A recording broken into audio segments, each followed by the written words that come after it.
मामा तुमचाच उठे तिकडे तिकडचा मामा. आणि मग तेवढ्यात ते मामा उठले, इकडे आले. काय जावं बापू, काय म्हणता? म्हटले ऐका ना. कानात कुजबुजला जावं. म्हटले अहो तुम्ही सगळ्यांचे देखत चान्स मारून घेतला. अहो हे कसं शक्य? म्हटले एवढा मोठा जनसमुदाय, एवढे मित्रमंडळी माझ्या बरोबर, मला नेमकं हे सांगा, तुम्ही म्हणजे मी एकटा का आम्ही सगळ्याची सगळे? सगळ्याची सगळ्यांनी यायचं का कोणी यायचं ते सांगा. जेवढ्याच सासऱ्याच्या लक्षात आलं, अरे बापरे, खेळ तर फार पुढे गेला. आपल्या तर डोक्यात काही विचारत नाही. पण महाराज सासरा भलता हुशार बुद्धिवान होता, चांगला व्याकरणात पटाईत होता. सासरा मोठा बुद्धिवान होता. सासरा काही म्हटला नाही. सासऱ्यानं काही पालाळ केला नाही, टाइमपास केला नाही, अजिबात वेळ घालवला नाही. सासऱ्यांनी काय केलं, फक्त त्यात तुम्ही लक्ष लावला.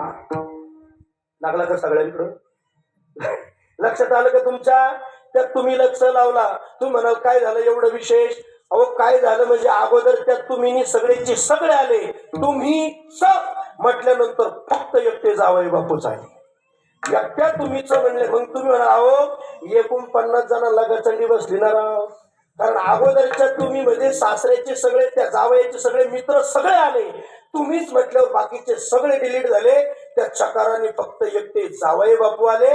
हा चकार जसा व्यवहारातला, तसं तेवढ्याच प्रामुख्याने जगद्गुरु श्री तुकाराम महाराज म्हणतात, एवढं जीवन श्रेष्ठ आहे की केले होते ह्याच जन्मी, म्हणून चकार वापरतात. विठ्ठल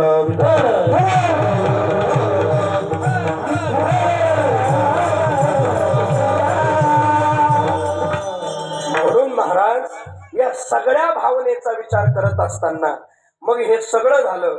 मग मात्र या चकारातून आपल्या सगळ्या भावनेने परमार्थ उपासना, मानवी जीवन श्रेष्ठ इथपर्यंत बरोबर आहे.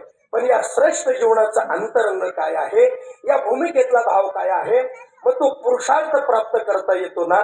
मग ऐका, पुरुषार्थ अनेक प्रकारचा पुरुषार्थ आहे बघा. देवावर सत्ता करणं पुरुषार्थ, स्वतःच्या मनावर सत्ता करणं पुरुषार्थ, विश्वावर राष्ट्रावर सत्ता करणं पुरुषार्थ. मनावर सुद्धा सत्ता करावी लागते बघा. मनावर जर मात्र आपली सत्ता नसेल तर मन इतकं चंचल आहे, मन इतकं सैराट आहे. जर आपण मनाच्या पाठीमागे जर गेलात तर अधःपतन आहे. आणि म्हणून मनाच्या पाठीमागे न जाता मन आपल्या पाठीमागे आलं पाहिजे.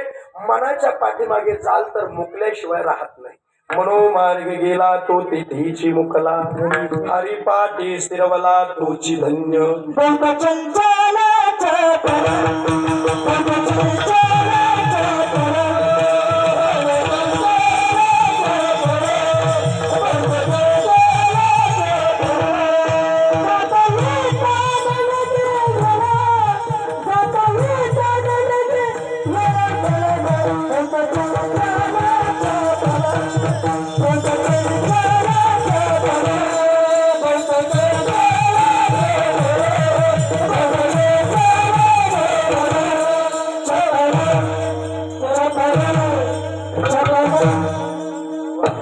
मन अत्यंत चंचल आहे, पण मनावर सत्ता करणं हा सुद्धा पुरुषार्थ आहे बरं का. अनेक प्रकारचे पुरुषार्थ सांगता येतील. किती सांगितलं तुम्हाला मी मगाशी? स्वतःवर सत्ता करणं हा पुरुषार्थ आहे, जगावर सत्ता करणं. आणि ऐका, एक असा राजा होऊन गेला महाराज, त्या राजाने संपूर्ण विश्वावर सत्ता केली. त्या राजाचं नाव आहे, कोण सांगेल? जगत जेता सिकंदर राजा आहे की नाही? जनरल नॉलेजचा प्रश्न आहे. सिकंदर राजा, त्यांनी जगत जेता होता, जगावर आधी राज्य गाजवलं आणि जगावर सत्ता गाजवली महाराज. जगावर सत्ता करणं हाही पुरुषार्थ.